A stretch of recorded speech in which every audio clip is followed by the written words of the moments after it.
Gostava de perguntar a Teresa se já teve experiência com casos em que os filhos alienados batem nos pais ou nas mães e como é que se sentiu nesses casos?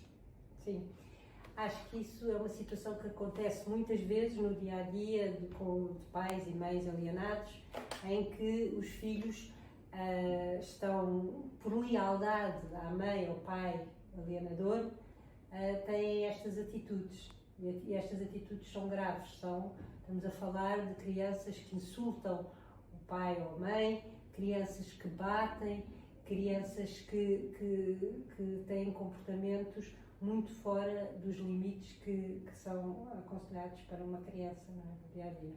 Claro. Mas até eu acho que os pais se sentem, os pais alienados se sentem quando estão a passar por estas situações com os filhos. Eles ficam com muita dificuldade em saber o que é que devem fazer. Porque quando se chega a estas situações, já são situações de limite, não é? Estes pais já passaram por várias situações e têm muitos medos.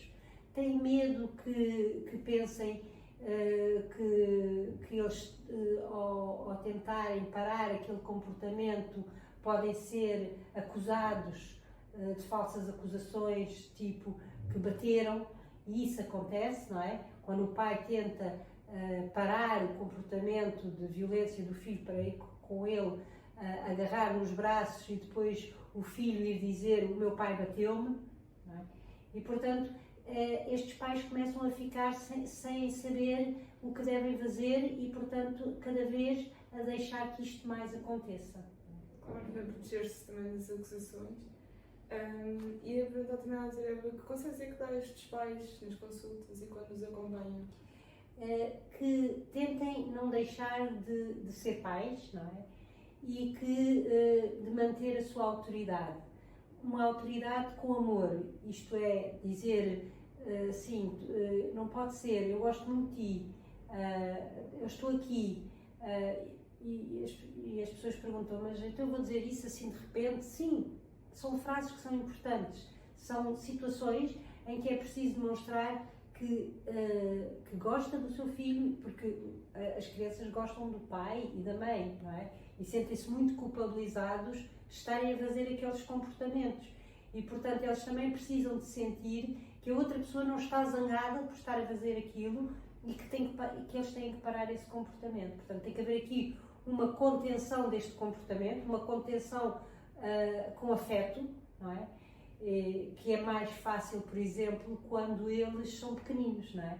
Que se pode pegar ao colo, por exemplo, quando já situações que fomos buscar as crianças à escola e elas não querem vir e começam a dizer não vou contigo, tu és um parvo, tu és um estúpido e eu não quero ir contigo, e quando elas são mais pequeninas isso é mais facilitador, porque o pegar ao colo com carinho, não é?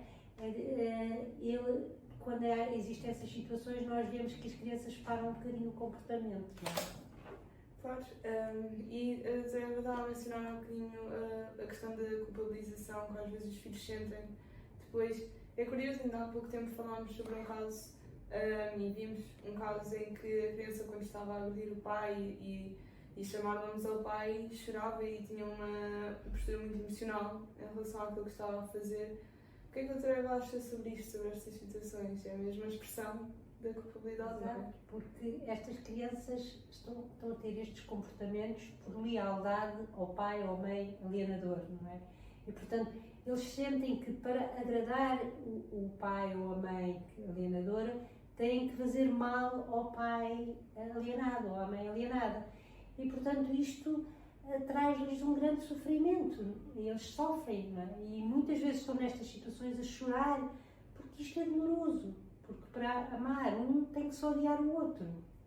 Claro. Há uma outra situação que me preocupa nestes comportamentos dos filhos e das filhas alienadas, terem estes comportamentos de agressão verbal e física, é porque isto traz-lhes um modelo que para resolver as situações se pode resolver através da violência. E, portanto, traz aqui um comportamento que nós não queremos que eles utilizem no futuro para resolver os seus próprios problemas.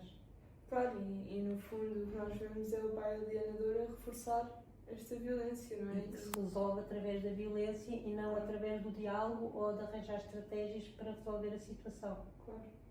E as crianças acabam por repetir os padrões quando crescem. Exatamente.